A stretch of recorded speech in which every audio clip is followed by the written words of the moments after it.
கதை நேரம். முருகன் அருள். மாலை 6 மணி. முருகன் கோவிலில் மணி சத்தம் முழு கிராமத்தையும் அதிர வைத்தது.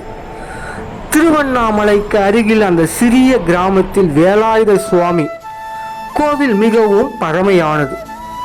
ஆனால் அந்த கோவிலுக்கு பின்னாடி இருந்த காடு பற்றி யாரும் இரவு நேரத்தில் பேச மாட்டாங்கங்க. அங்கே இரவு போனால் யாரோ வேல் வேல் என்று கத்துற சத்தம் மட்டும் கேட்க ஆளே இருக்க மாட்டாங்க என்று கிராம பெரியவர்கள் சொல்வார்கள். ஒரு நாள் அருண் என்ற இளைஞன் இதெல்லாம் பொய் என்று நினைத்து கொண்டு இரவு 12 மணிக்கு அந்த கோவிலுக்கு செல்ல ஆரம்பித்தான். கையில் டார்ச் லைட்டுங்க, மனசுல முழு தைரியம். ஆனா கோவில் வாசல் வந்த உடனே அவன் போன் தானாக ஆஃப் ஆயிடுச்சு. காற்றே இல்லைங்க. மணி தானாக அடிக்க ஆரம்பித்தது. டங் டங் டங் டங் என்று அருணின் கால்கள் நடுங்க ஆரம்பித்தது. அவன் திரும்பி போக நினைத்த நேரம் கோவிலின் கருவறையில் அருகே சிவப்பு நிற வெளிச்சம் பரவத் தொடங்கியது. அந்த வெளிச்சத்துக்குள் ஒரு பெரிய வேல் மெதுவாக தரையிலிருந்து மேலே எழுந்தது. யாரடா என் இடத்தில் பயமில்லாமல் வந்தது என்ற ஒரு கர்ஜிக்கும் சத்தம் கேட்டது. அருண் பயத்தில் கீழே விழுந்தான்.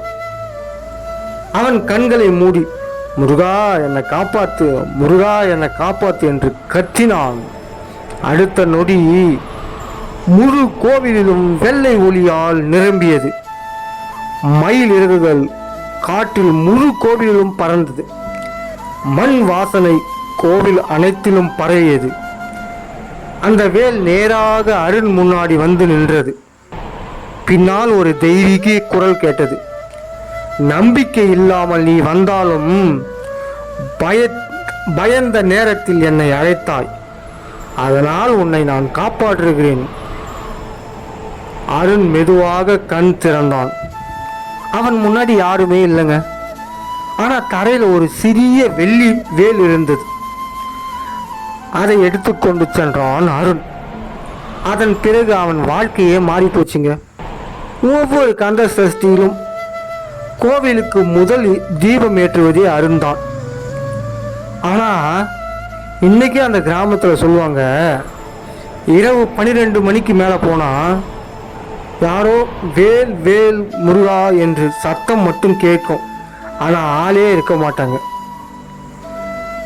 முருகனை நம்பிட்டீங்கன்னா முருகன் கண்டிப்பா எல்லாத்தையும் செஞ்சு கொடுப்பாருங்க. நம்பிக்கை தான் முக்கியம் வாழ்க்கையில். உறவுகளே, இந்த கதை பிடிச்சிருந்தா லைக் பண்ணுங்க, ஷேர் பண்ணுங்க, சப்ஸ்கிரைப் பண்ணுங்க. நன்றி, வணக்கம்.